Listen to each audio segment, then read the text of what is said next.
Lebanon ഖാലിസൻ, ഖാലിസായ പാല് പുറത്തു വരുന്നത്. ആ പാലിൽ രക്തത്തിന്റെ നിറം നിങ്ങൾക്ക് കാണാനുണ്ടോ? ചെറിയ ചായ്വെങ്കിലും കാണാനുണ്ടോ? പാല് കറന്നെടുത്തു കഴിഞ്ഞാൽ അതിൽ ചുവപ്പിനോട് ചാഞ്ഞു നിൽക്കുന്ന എന്തെങ്കിലും ഒരു നിറത്തിൽ കാണാനുണ്ടോ? ഇല്ല. ലബനൻ ഖാലിസൻ, ശുദ്ധമായ പാലാണ്.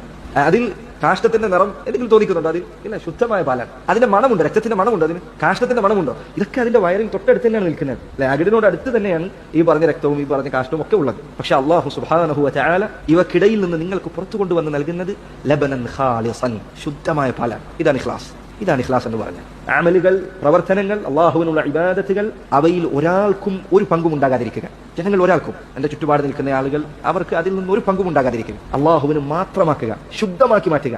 ഇബാദത്തുകളിൽ അള്ളാഹു സുബ്ഹാനഹു വ തആലയല്ലാതെ മറ്റൊരാളെയും നീ പരിഗണിക്കാതിരിക്കുക, നിന്നെ പോലും പരിഗണിക്കാതിരിക്കുക. എങ്ങനെ നിന്നെ പോലും പരിഗണിക്കാതിരിക്കുക? ഇബാദത്ത് ചെയ്തതിനു ശേഷം ഞാനിതൊക്കെ ചെയ്തല്ലോ, ഞാനൊരു നല്ല മനുഷ്യനാണല്ലോ, എത്ര ആളുകൾ ഇതൊന്നും ചെയ്യുന്നില്ല, ഞാനിത് ചെയ്യുന്നുണ്ടല്ലോ എന്ന് നീ ചിന്തിക്കാതെ, നിന്നെ കുറിച്ച് നീ ചിന്തിക്കാതിരിക്കുക. അള്ളാഹുവിനെ കുറിച്ച് മാത്രം ചിന്തിക്കും. ഇതെന്റെ റബ്ബിന് തൃപ്തിപ്പെടാനുള്ളതാണ്. ഇന്നമാ നുത്ഇമുകും ലിവജ്ഹില്ലാഹ് ലാ നുരീദു മിൻകും ജസാഅൻ വലാ ശുക്കൂറ. പാവപ്പെട്ടവർക്ക് ഭക്ഷണം നൽകുമ്പോൾ അവർ പറയുന്ന വാക്കെന്താണ്? ഇന്നമാ നുത്ഇമുകും ലിവജ്ഹില്ലാഹ്, അള്ളാഹുവിന്റെ പ്രീതി ഉദ്ദേശിച്ചുകൊണ്ട് മാത്രമാണ് ഞങ്ങൾ നിങ്ങൾക്ക് ഭക്ഷണം നൽകുന്നത്. ലാ നുരീദു മിൻകും ജസാഅൻ വലാ ശുക്കൂറ, നിങ്ങളിൽ നിന്ന് എന്തെങ്കിലും ഒരു പ്രത്യുപകാരം ഞങ്ങൾ പ്രതീക്ഷിക്കുന്നില്ല, ഞങ്ങൾ അത് ഉദ്ദേശിക്കുന്നില്ല. വലാ ശുക്കൂറൻ, നിങ്ങൾ താങ്ക്സ് പറയണമെന്നും ഞങ്ങൾ ആഗ്രഹിക്കുന്നില്ല, നിങ്ങൾ നന്ദി പറയണമെന്നും ഞങ്ങൾ ആഗ്രഹിക്കുന്നില്ല.